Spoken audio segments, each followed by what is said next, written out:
할렐루야. 예, 마이크가 잘 나옵니다. 박수를 너무 길게 쳐주셔서 제가 인사를 따로 드려야 될 것 같아요. 예, 감사합니다.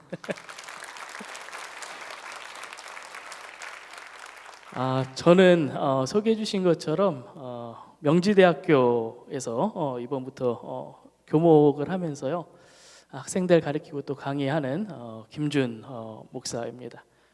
제가 이번에 이 용인으로 오게 되면서 주변에 목사님들한테 좀 여쭤봤어요. 제가 이제 용인에 있는 명지대로 가게 됐는데 거기 가면 이제 주일날 제가 또 출석을 해야 되는 교회가 좀 필요해요. 그래서 어떤 교회가 용인에 좀 좋은가, 어떤 목사님이 또 좋으신가 이렇게 여쭤봤더니 주변에 계신 목사님들이 한결같이 우리 목양교회 또 우리 김환중 목사님께서 아주 성품이 좋으시고 또 교회가 이렇게 부흥하는 그러한 교회라고 이 교회를 소개시켜 주셔서 제가 주일날 보면 저 뒤에 가끔씩 와서 앉아 있습니다. 그래서 같이 말씀도 듣고요 또 예배에 참석을 하고 있습니다. 오늘 이렇게 좋은 교회에서 또 함께 말씀을 나눌 수 있도록 초대해 주셔서 감사를 드립니다. 먼저 제가 명지대니까요 잠깐 명지대를 제가 소개를 좀 하도록 하겠습니다. 저희 학교는 기독교 정신에 입각해서 세워진 학교예요. 그래서 저희가 매주 6번의 체프를 드립니다. 체프를 드리면요 보통 한 번 체플에 400명에서 700명 정도의 학생들이 와서 예배를 드려요. 그런데 이 학생들이 뭐 잘 아시겠지만 다 기독교인이 아닙니다. 한 10몇 %만 기독교인이고요. 나머지는 필수기 때문에 와서 체프를 드리는 거예요. 그래서 예배를 드리기 싫은 애들이 거의 태반입니다. 그래서 시작을 하면 시작과 동시에 핸드폰을 꺼내서 하는 친구들도 있고요. 또 이렇게 잠을 자고 있는 그런 친구들도 있어요. 그래서 이 예배를 그럼 어떻게 해야지 교회를 안 다니는 젊은 대학생들에게 가까이 다가갈 수 있을까? 그래서 지금 뭐 한동대라든지 명지대라든지 이런 부분으로 좀 유명한데요. 공연 채플이라는 거를 자주 드립니다.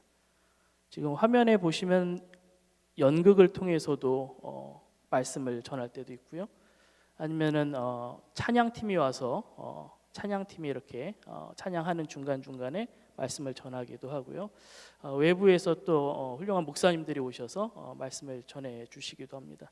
그러면서 그 학교에서 어떻게 해서든지 우리 젊은 친구들을 복음을 한 번이라도 좀 전할 수 있을까 이렇게 우리가 기도하면서 하고 있고요. 근데 이런 학생만 있는 건 아니에요. 그 가운데는 정말 열심히 하는 친구들이 있어서요. 저희가 기숙사에서 수요일 날 밤 10시에 예배를 드리거든요. 몇 명이 나올 것 같아요? 밤 10시인데 애들이 보통 70명에서 한 120명 정도가 옵니다. 와서 예배를 드리는데 뭐 주는 것도 없어요. 그냥 간식 조금 줍니다. 근데 거기서 찬양을 막 뛰어다니면서 찬양을 하면서 열심히 그렇게 또 예배를 드리고 신앙생활을 하고 있습니다. 명지대를 좀 기억해 주시고요. 같이 용인에 있으니까 명지대학교 복음화를 위해서도 함께 기도해 주시면 참 감사드리겠습니다. 오늘 제가 함께 말씀을 나누고 싶은 것은요 주님이 우리를 얼마나 사랑하시는지 그 말씀을 드리고 싶습니다. 그래서 오늘 말씀의 제목은 나는 주님의 사랑하는 사람입니다. 여러분 그거 잘 알고 계세요? 나는 주님의 사랑하는 사람인지? 영상을 하나 보고서 말씀을 시작을 하도록 하겠습니다. 한 3분 20초 되는데요. 영상을 한번 보도록 하겠습니다.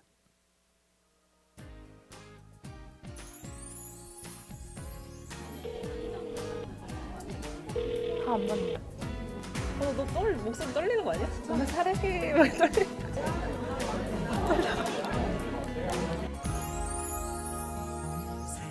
엄마. 사랑해. 왜? 아니 사랑해. 왜?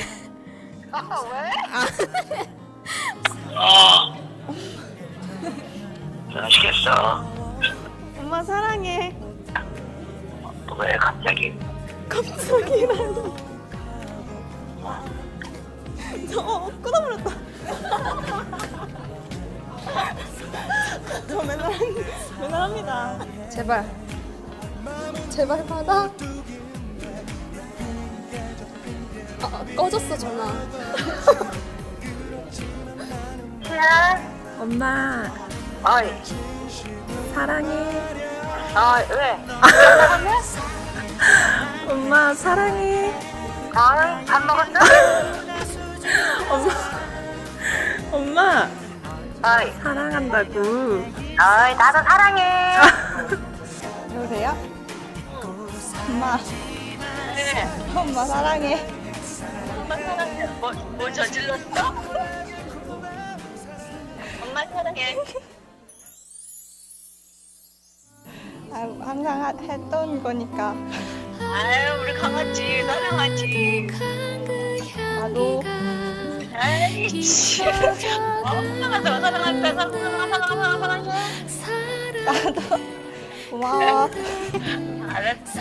강아지 일찍 와서 밥 먹게 엄마랑. 엄마 사랑해요. 사랑해요. 네. 사랑해요. 그래. 가끔 이렇게 좋은 얘기를 하면 좋은 거야, 동호야. 사랑해요. 고마워. 사랑해요. 엄마 어. 사랑해. 왜 갑자기? 아니 그냥 사랑한다고. 울었어? 아니 안 울었어. 아니 사랑한다고 그냥. 엄마 사랑한다. 어. 살자. 엄마가 우는데. 사랑한다고요. 아빠도 사랑해. 어디야? 너 우니? 죄송해요. 뭐가? 아빠가 미안하지. 너희들은 얼마나 착한데. 아빠가 못 해줘서 그렇지. 아빠도 사랑해. 저도요.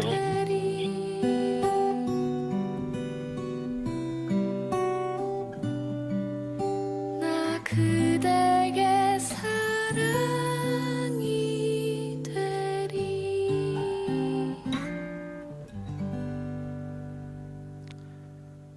최근에 가족에게 사랑해라고 말해보신 적 혹시 있으셔요? 있으신 분? 없으셔요? 그래도 손 드시는 분 계시네요. 예.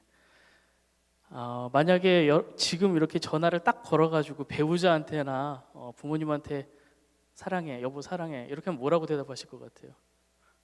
배우자께서 뭐 잘못했어? 그 정도만 나와도 괜찮죠. 예.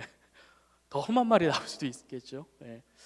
우리가 가정의 달을 맞아서 지금 어린이날, 어버이날 이렇게 지나오면서요, 그 사랑에 대해서 유독 많이 생각하는 그러한 달입니다.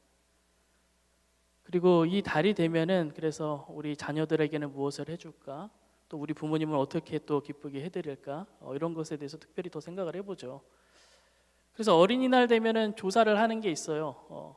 어린이들한테 올 어린이날 뭐 선물 받고 싶은가, 그 조사도 하는데, 또 이런 조사도 요즘에는 많이 합니다. 어떤 조사냐면은 부모님한테 듣고 싶은 말은 말이 뭐야?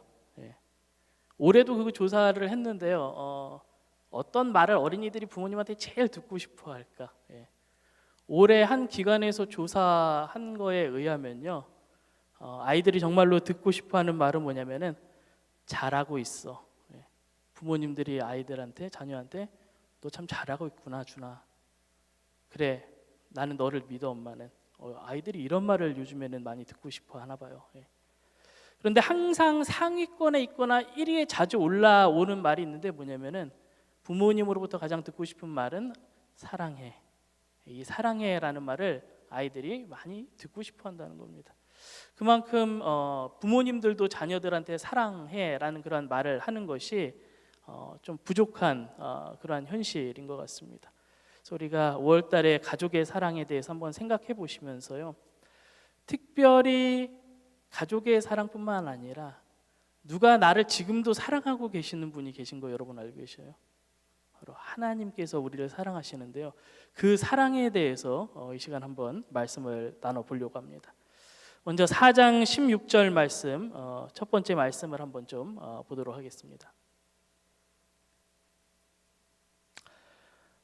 여러분 하나님의 사랑을 느끼십니까? 16절 한번 읽어볼게요. 한 목소리로 읽어보겠습니다. 시작. 하나님이 우리를 사랑하시는 사랑을 우리가 알고 믿었노니 하나님은 사랑이시라.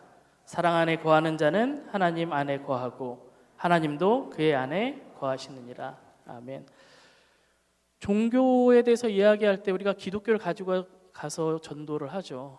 그러면 다른 종교들하고 가장 다른 게 무엇인가? 뭐가 가장 다를까요?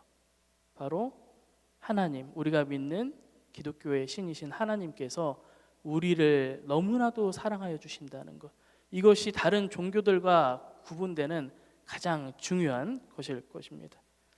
그래서 성경에 보면요, 사랑이라는 말이 굉장히 많이 나와요. 사랑이란 말이 제가 가진 성경으로 이렇게 보면 한 659번 정도 등장을 합니다. 굉장히 많이 나오는 거예요. 성경이 전부 몇 장이냐면은 1189장이에요. 근데 659번이 나오면요, 여러분들이 성경 한 장, 두 장 읽으면은 평균적으로 그 안에 한 번 정도는 사랑이라는 말이 나온다는 것입니다. 그 가운데는 하나님께서 우리를 사랑하신다는 말, 예수 그리스도께서 우리를 사랑하신다는 말, 그리고 너희는 서로 사랑하라는 말, 이러한 말씀들이 많이 나오고 있습니다. 그래서 교회를 다니는 사람이라면 누구나 다 알아요. 아, 하나님께서 나를 사랑하시는구나, 이거를 알고는 있습니다. 그런데 문제는 우리가 그것을 정말 느끼면서 살아가는가 하는 것입니다. 여러분, 하나님께서 나를 사랑하시는 것을 매일매일 그렇게 느끼면서 살아가고 계십니까? 그것을 그냥 알고만 살아가는 것하고 느끼면서 살아가는 것하고는 분명히 차이가 있습니다. 하나님의 사랑을 갖다가 하나님께서 나를 정말 사랑하시는구나, 이걸 알면요, 하나님께서 어디를 가라고 하시든지, 하나님께서 나에게 어떤 일을 맡겨주시든지 하나님을 믿기 때문에, 하나님께서 나를 사랑하시기 때문에 그 일을 우리가 온전하게 할 수 있고요, 주님께서 인도하시는 길을 우리가 갈 수가 있습니다. 사도 바울도 보면요, 어떠한 상황 가운데서도 그렇게 주님을 믿음으로 그렇게 신앙생활을 했어요. 자신이 가난하든지 부요하든지, 때로는 복음을 전하는 것 때문에 기쁜 일이 있든지, 때로는 사람으로부터 오해를 받고 도전을 받든지, 항상 주님께서 인도하시는 일을 할 수 있었는데요, 그 이유는 뭐냐면은 하나님께서 자신을 사랑하는 것을 사도 바울은 알았기 때문입니다. 우리도 그것을 알면은 그렇게 할 수가 있어요. 그런데 잘 몰라요. 그래서 복음성가도 나오죠. 이런 복음성가가 나왔습니다. 당신은 사랑받기 위해 태어난 사람. 그럴 줄 우리 보고 잘 알라는 것입니다. 여러분, 우리가 왜 태어났을까요? 왜 하나님께서 우리를 부르셨을까요? 요즘에 많은 사람들은 보면요, 왜 태어났냐면은 돈을 많이 벌기 위해서 태어난 것 같아요. 또 좋은 집을 사기 위해서 태어난 것 같습니다. 그것이 삶의 목표인 사람들이 많이 있어요. 좋은 가방을 가지고 좋은 차를 타고 우리 아들 자녀들을 좋은 대학에 보내고, 그것이 삶의 태어난 목표인 것처럼 살아가시는 분들이 많이 있어요. 그런데 그 다음에 나이가 많이 들면 어떻게 되실까요? 그 다음에는 병원 좋은 데를 찾아가기 위해서 살아가시고요, 그 다음에 더 나이가 드시면 어떻게 되냐면은 장례식 잘 치르기 위해서 그렇게 또 살아가시겠죠. 그러면 끝나고 나면은, 그 삶이 끝나고 나면 그때는 무엇을 하고 사시겠습니까? 더 이상 뭘 할 게 없어요. 그러니까 우리가 태어난 이유는 그게 아니라는 거예요. 우리가 태어난 이유는 성경은 사랑받기 위해서 태어났다고 이야기를 하고 있습니다. 하나님께서 우리를 사랑하시고요, 그 사랑 가운데 우리가 지금 여기서 살아가기를 하나님께서 원하시고요, 나중에 우리가 생명을 다해서 하나님의 나라에 갔을 때도 하나님의 그 사랑을 느끼면서 살아가기를 주님께서는 원하십니다. 그래서 스바냐 선지자는 그걸 너무 잘 알았어요. 그래서 3장 17절에 이렇게 이야기를 합니다. 뭐라고 이야기를 하냐면요,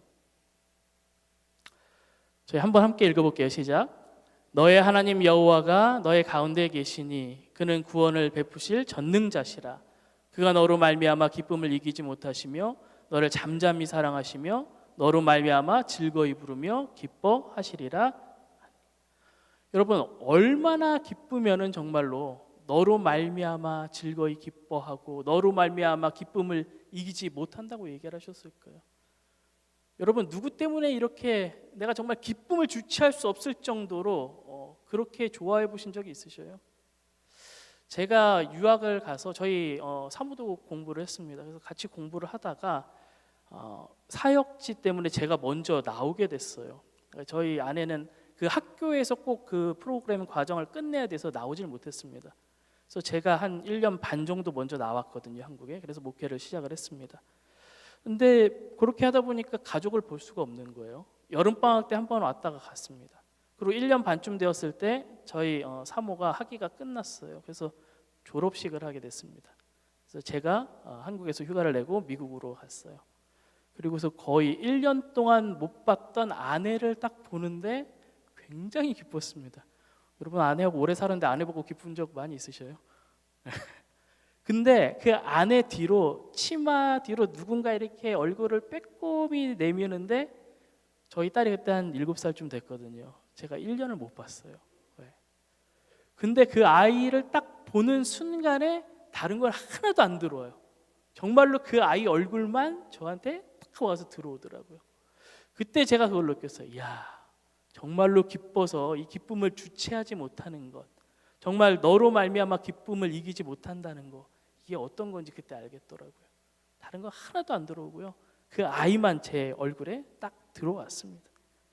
그걸 주님께서는 항상 우리에게 이야기해 주셔요. 그래서 예수님도 누가복음 15장에 뭐라고 말씀을 하시냐면은 몇 가지 비유를 드시죠. 거기 보면은 잃어버린 양의 비유도 나오고요, 잃어버린 드라크마의 비유도 나오고요, 그리고 잃어버린 아들 탕자의 비유도 나옵니다. 그 비유가 모두 이야기하는 게 뭐냐면은 그만큼 하나님께서는 우리를 사랑하시고 기다리신다는 거예요. 언제든지 사랑하실 준비가 되어 있다는 것입니다. 하나님은 오늘도 우리들을 그렇게 사랑하셔요. 지금도 그리고 그렇게 이야기를 하고 계시죠. 그런데 문제는 뭐냐면 우리가 잘 모른다는 것입니다. 지진이 날 때마다, 큰 지진이 세계 날 때마다 우리에게 감동을 주는 이야기가 있어요. 보통 보면 어머님이 자녀를 갖다가 품에 안고서 그 지진 가운데 자녀를 살리는 이야기인데요. 우리가 잘 아는 이야기 중에 스촨성에서 2008년에 났던 지진이 있습니다. 그 지진 이야기를 들어보면요, 엄마가 이렇게 발하고 팔을 갖다가 땅에 기대고서 내려오는 파편을 갖다가 다 막고 어린 자녀를 살렸어요. 그리고 거기 핸드폰에 뭐라고 써놨냐면 이렇게 써놨습니다. 너무나 사랑스러운 내 아가 만약 내가 살게 된다면 이것만은 기억해 주길. 엄마는 너를 사랑한단다.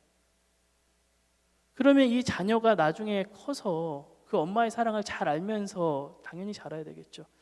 그런데 이런 생각을 한번 해봤습니다. 만약에 그 자녀가 컸는데 엄마가 나를 위해서 생명을 준 거를 모르는 거예요. 그냥 나중에 성장하면서 어머님이 없이 성장했으니까 얼마나 힘들겠습니까? 살면서 힘든 일이 있고 어려운 일이 있을 때마다 아유, 엄마는 왜 나를 버리고 가가지고 나 이렇게 힘들게 할까? 엄마는 왜 내 인생에 있어서 나에게 도움을 주지 못하는 사람이었을까?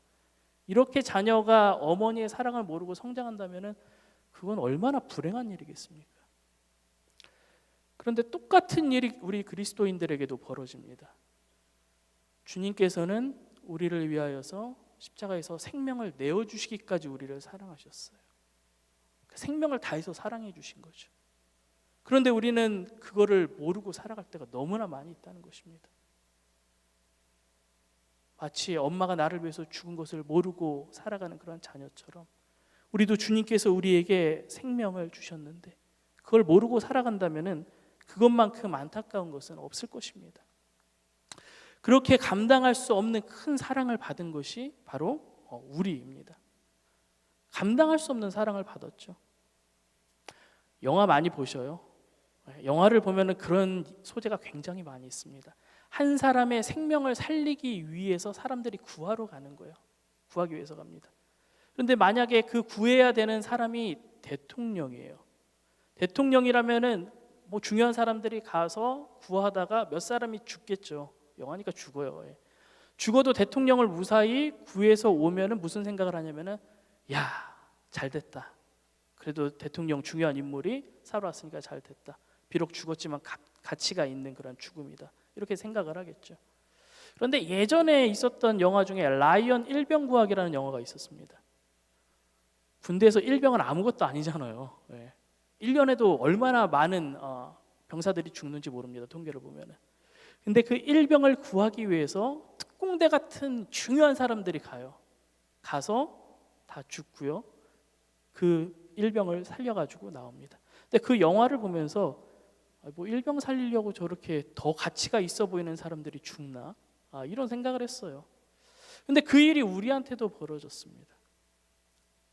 하나님의 독생자 예수 그리스도께서 십자가에 달려서 죽으셔서 구원할 정도로 우리가 그렇게 가치 있는 그런 사람들입니까? 여러분들 누구한테 그렇게 가치 있는 인생인 적이 혹시 있으셨습니까? 생각해 보면은 그렇게 가치가 없는 인생인 것 같습니다. 그럼에도 불구하고 주님께서는 우리를 위해서 생명을 내어 주셨어요. 사도 바울이 이야기했던 것처럼 우리가 아직 죄인 되었을 때에 그리스도 예수께서 우리를 위해서 죽으심으로 말미암아 하나님께서 우리에 대한 사랑을 확증을 해 주셨습니다. 그 이야기는 그만한 가치가 없다는 거예요. 죄인이라는 것입니다. 그러나 우리를 구원해 주셨다는 것이죠. 왜 그러셨을까요? 왜 우리가 볼 때는 가치 없는 인생인 것 같은데 주님께서 그렇게 해주셨을까요? 그런 다른 거로는 아무것도 우리가 설명을 할 수가 없어요. 그거는 주께서 우리를 사랑하셨기 때문입니다. 사랑하면요, 거기에는 아무 이유가 필요하지 않습니다. 사랑하기 시작하면요, 한참 기다려줄 수가 있고요. 사랑하면은 어떠한 죄를 지었어도 용서해 줄 수가 있고요.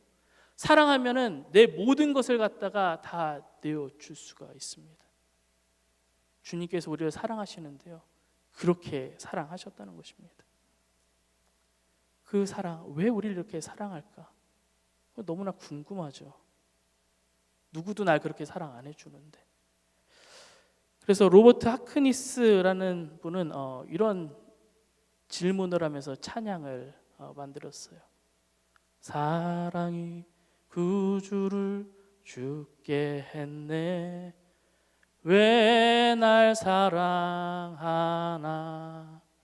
겸손히 십자가 지시었네, 왜 날 사랑하나,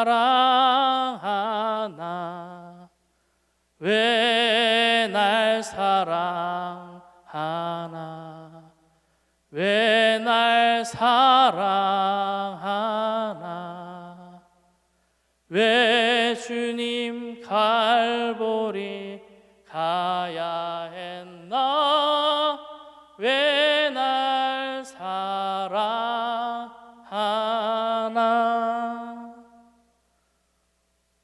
여러분 그런 질문 해보신 적 있으셔요? 왜 날 사랑하시나? 우리가 살다가 힘들어요. 신앙생활 하면서도 힘들 때가 참 많아요. 광야 같은 그런 삶을 많이 살아가죠. 그럼 기도할 때 뭐라고 기도하세요? 주님 도대체 왜 날 이렇게 힘들게 하셔요? 주님 왜 나를 이 광야 가운데 이렇게 놓으셔가지고 날 어렵게 하세요? 이런 이야기는 우리가 많이 해요, 기도할 때. 근데 우리가 기도하면서 주님 왜 나를 이렇게 사랑하세요? 주님 왜 저를 위해서 생명을 내어주셨어요? 이런 기도는 잘 안 해요. 오늘 우리가 집에 돌아가시면요, 그 생각을 한번 해보세요. 왜 주께서 날 이렇게 사랑하실까? 왜 내가 감당할 수 없을 정도로 사랑을 갖다 이렇게 부어주셨을까? 오늘 가시면요, 묵상하시면서 주님, 저도 주님을 사랑합니다. 주님의 사랑을 제가 정말 그렇게 느끼기를 원합니다. 이렇게 기도하시는 시간을 가지시기를 주님의 이름으로 축복드립니다. 자, 이렇게 주님께서 우리를 사랑하여 주시는데요, 그걸 알고 느끼면 어떻게 되냐면요, 그 다음부터는 주님의 사랑을 받은 자처럼 살아가야 돼요. 여기 17절하고 18절이 있는데 우리 한 목소리로 함께 읽어보겠습니다. 시작. 이로써 사랑이 우리에게 온전히 이루어진 것은 우리로 심판날에 담대함을 가지게 하려 함이니 주께서 그러하심과 같이 우리도 이 세상에서 그러하니라. 사랑 안에 두려움이 없고 온전한 사랑이 두려움을 내쫓나니 두려움에는 형벌이 있음이라. 두려워하는 자는 사랑 안에서 온전히 이루지 못하였느니라. 아멘. 주님의 사랑을 받으면요, 사랑 많이 받은 사람은 그게 티가 나게 되어 있어요. 예. 신혼 때 보면 사람들 얼굴이 굉장히 밝잖아요. 자녀들도 보면은 집에서 사랑 많이 받은 자녀들은요 밖에서도 얼굴이 밝아요. 심지어 우리가 사랑하는 말을 어떤 식물한테 해주고 나쁜 말을 하면은 어떻게 되는지 우리 너무나 잘 알고 계시죠. 우리가 사랑을 많이 받으면요 그것이 우리한테 나타나 있게 되어 있습니다. 저희 집에 강아지가 2마리가 있어요. 둘 다 제가 되게 좋아하는데요. 그 중에서 조금 작고 약한 강아지가 하나가 있습니다. 그래서 그 강아지한테 더 마음이 사실은 좀 가요. 그래서 몰래 좀 맛있는 게 하나밖에 없을 때는 그 강아지만 불러서 줄 때도 있습니다. 그런데 이 강아지가 워낙 작게 나와서 그런지 두려움을 많이 가지고 있어요. 그래서 밖에 데리고 나가거나 아니면 집에 손님이 와서 만지려고 그러면요 꼬리를 확 내립니다. 그리고 가면서 오줌을 조금씩 싸고 가요. 예. 그러면 제가 생각할 때 이 생각을 하죠. 아유, 남들이 보면은 집에서 엄청 학대받는 강아지인 줄 알겠다. 예. 저는 되게 이뻐하고 저를 잘 따르는 강아지인데 다른 사람들이 보면 그렇게 생각할 수가 있거든요. 우리도 그리스도인으로서 주의 사랑을 너무 많이 받은 사람들이에요. 예. 그런데 밖에 나가서 사람들은 우리가 주님의 사랑을 받고 있는지 모를 수도 있어요. 여러분들 얼굴이 환하게 빛나지 않으면요, 여러분들의 삶이 다른 사람들을 화목하게 하지 않으면은 우리가 하나님의 사랑을 지금 받고 있는지 아닌지 다른 사람들은 알 수가 없습니다. 여러분 사랑을 많이 받으시면요 좀 사랑받은 사람처럼 그렇게 하셔요. 여기 성경에 나오는 것처럼 두려움 있게 막 그렇게 살아가지 마시고요, 어깨도 쫙 펴시고 나는 주님의 사랑하는 사람이다, 자신감을 가지고 살아가십시오. 제가 여기 성경 퀴즈를 하나 좀 내볼게요. 예. 어떤 퀴즈냐면요, 선물도 있어요. 학교에서 하다 보니까 이런 거 잘 준비하는데요, 이거는 성경 지도인데 입체 지도입니다.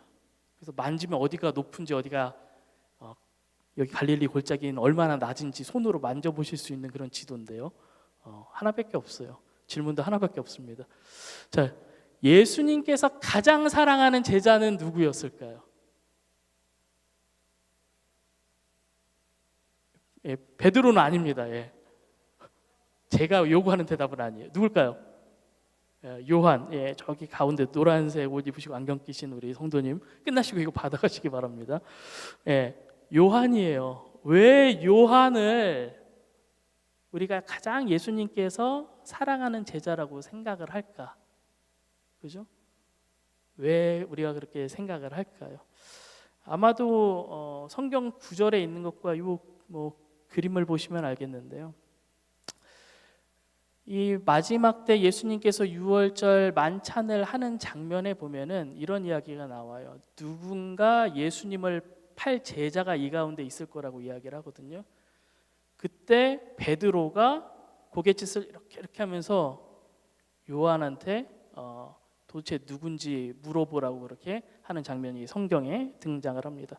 그 구절을 보면은 이렇게 써 있는데요, 예수의 제자 중 하나 곧 그가 사랑하시는 자가 예수의 품에 의지하여 누웠는지라, 이렇게 기록을 해서 예수님께서 가장 사랑하는 제자를 갖다 요한이라고 사람들은 많이 생각을 해요. 근데 뭐 꼭 요한만 사랑하셨겠어요? 제자들 다 똑같이 사랑을 하셨겠죠. 자, 근데 궁금하잖아요. 왜 다른 제자들은 또 막 거기 다 있었는데 요한만 딱 꼬집어서 예수님의 사랑하는 제자라고 성경에 기록이 되어 있을까? 그래서 외국 목사님이 한번 찾아봤대요. 그분 설교를 제가 들었는데요, 그 목사님이 아무리 이걸 찾아도 이유를 알 수 없었다는 거예요. 그러다가 한 가지 든 생각이 있었다는 것입니다. 이게 어디에 나오냐면은 요한복음에 나온다는 거예요. 예. 그러니까 마태복음에도 요한을 갖다가 예수님의 사랑하는 제자라고 안 썼거든요. 마가복음도 안 썼고 누가복음도 안 썼는데 요한복음에만 요한을 가리켜서 예수님의 사랑하는 제자라고 써 있었다는 거예요. 여러분, 우리가 요한이 이렇게, 요한복음의 저자는 누구일 것 같으셔요? 예, 요한이죠. 그러니까 자기가 자기 복음서에다 그렇게 써놨다는 거예요. 그러니까 예를 들면 이런 얘기죠. 제가 오늘 목요일교회에 와가지고 말씀을 나누고 끝나고서 만약에 여기 목사님들하고 차를 마시게 되면요, 제가 집에 가서 영성일기를 했어요. 오늘 모양교회 가가지고 말씀을 나누고 끝나고 차를 마셨는데 거기에는 여기 김 목사님 계시고 이 목사님, 송 목사님, 그리고 주님의 사랑하는 제자 나 김준 목사, 이렇게 차를 마셨다. 이렇게 생각을 하면 요한복음에 있는 요한이 좀 뻔뻔하게 생각이 들 수가 있죠. 네, 다른 제자도 다 있는데. 그런데 그만큼 자신이 있었다는 거예요. 자기는 예수님께서 나를 사랑하시는구나, 나는 예수님의 사랑하는 제자이구나, 그런 마음을 요한은 가지고 있었다는 것입니다. 여러분 한번 옆에 계신 분들한테 한번 이렇게 이야기를 한번 해보시기 바랍니다. 나는 주님의 사랑하는 사람입니다.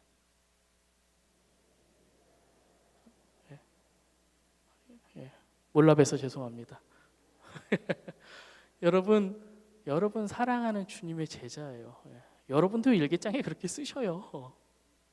나 정말 주님께서 사랑하는 자녀구나, 제자구나, 그러한 당당함을 가지고서 살아가시기를 바랍니다. 오늘 마지막으로 함께 나누고 싶은 말씀은요, 맨 마지막 절인데요, 4장 19절로 20절입니다. 잘 안 넘어가서 제가 읽어드릴게요. 우리가 사랑함은 그가 먼저 우리를 사랑하셨음이라. 누구든지 하나님을 사랑하노라 하고 그 형제를 미워하면 이는 거짓말하는 자니 보는 바 그 형제를 사랑하지 아니하는 자는 보지 못하는 바 하나님을 사랑할 수 없느니라. 우리가 이 계명을 주께 받았나니 하나님을 사랑하는 자는 또한 그 형제를 사랑할지니. 오늘 그렇게까지 우리를 사랑하시고 정말 기쁨을 이기지 못하실 정도로 사랑하신 그 주님이, 생명을 내어주실까지 사랑하신 그 주님이 우리에게 소망하시는 게 있어요. 그건 뭐냐면은 우리도 그렇게 하나님께서 우리를 사랑하신 그 닮은 열매를 세상에 가서 맺기를 원하고 계십니다.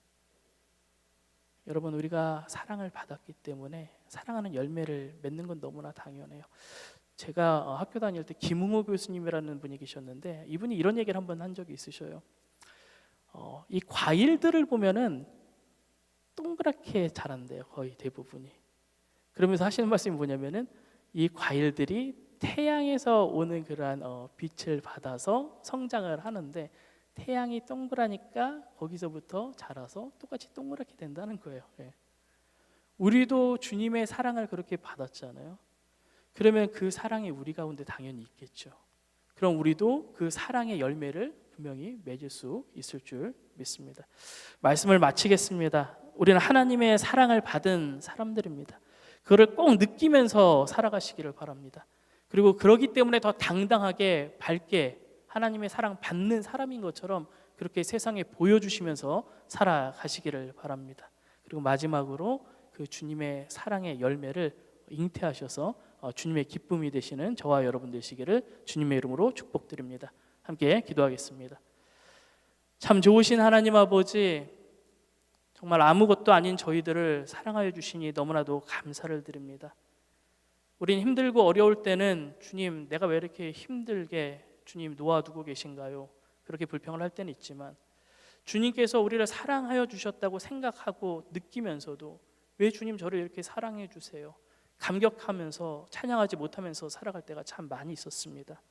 우리의 삶 가운데서 주님께서 우리를 사랑하심을 매일매일 느끼면서 살아가게 하여 주시옵시고 사랑받은 자처럼 열매 맺으면서 살아가는 저희가 되게 하여 주시옵소서.